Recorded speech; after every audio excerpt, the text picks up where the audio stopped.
Twip. Bonjour et bienvenue sur Adricoscope, la chaîne faite avec le cœur et tournée avec les pieds. C'est un plaisir de vous retrouver en direct de ma voiture pour une nouvelle vidéo. Vidéo qui affirme et qui assume, une fois n'est pas coutume, d'être réalisée en une seule prise et sans filet. Au moment où je tourne cette vidéo, nous sommes à nouveau en reconfinement, donc je profite d'un petit déplacement pour prendre mon téléphone, filmer ma tronche en direct de mon pare-soleil et vous proposer ce modeste contenu qui, je l'espère, vous plaira.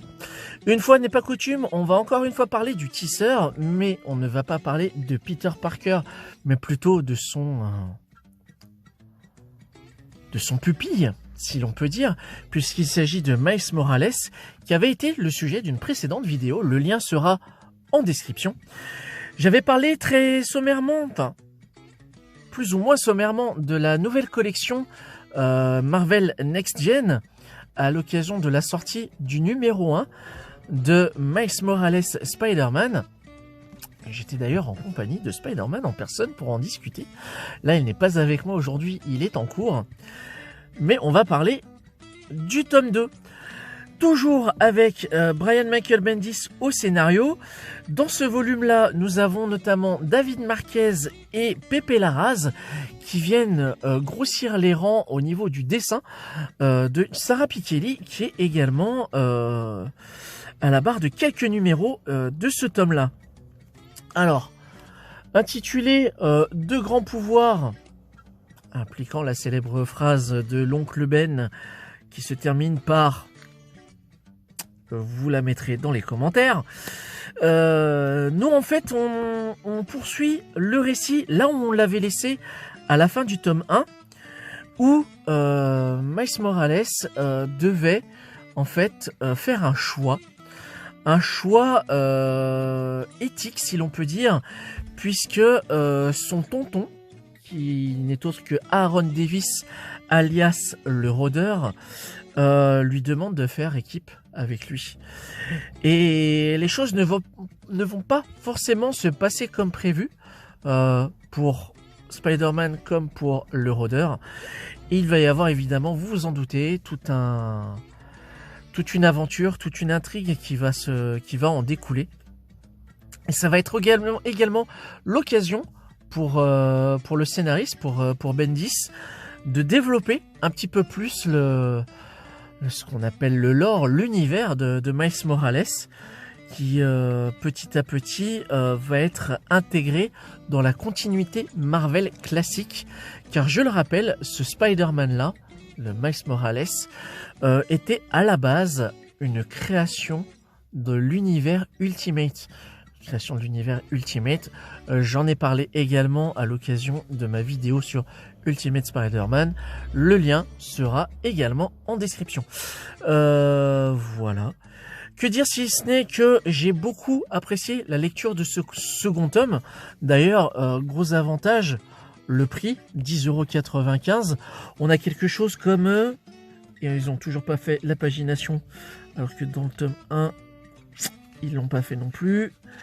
Mais on a quelque chose comme bien 150-180 pages. C'est franchement plus qu'honorable.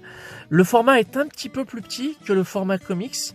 On est sur un espèce de format bâtard entre le manga et le comics. C'est pas déplaisant en soi. Certaines finesses de traits gagnent encore plus en méticulosité, j'ai envie de dire. Les dessins sont plutôt réussis. Je vais pas résister à l'envie de vous montrer. Hop là, voilà, quelques petites pages.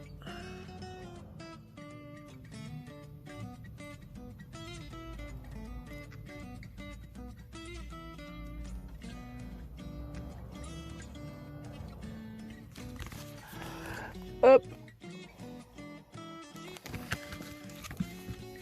J'en profite rapidement pour vous remercier pour les retours que vous avez pu me faire sur les vidéos que j'avais postées dernièrement, que ce soit vis-à-vis de l'annonce live ou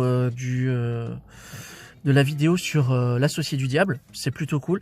Si vous voulez que je parle aussi cinéma, n'hésitez pas à m'en faire part dans les commentaires, même si le but principal de cette chaîne est de parler de mes expériences de lecture, principalement comics.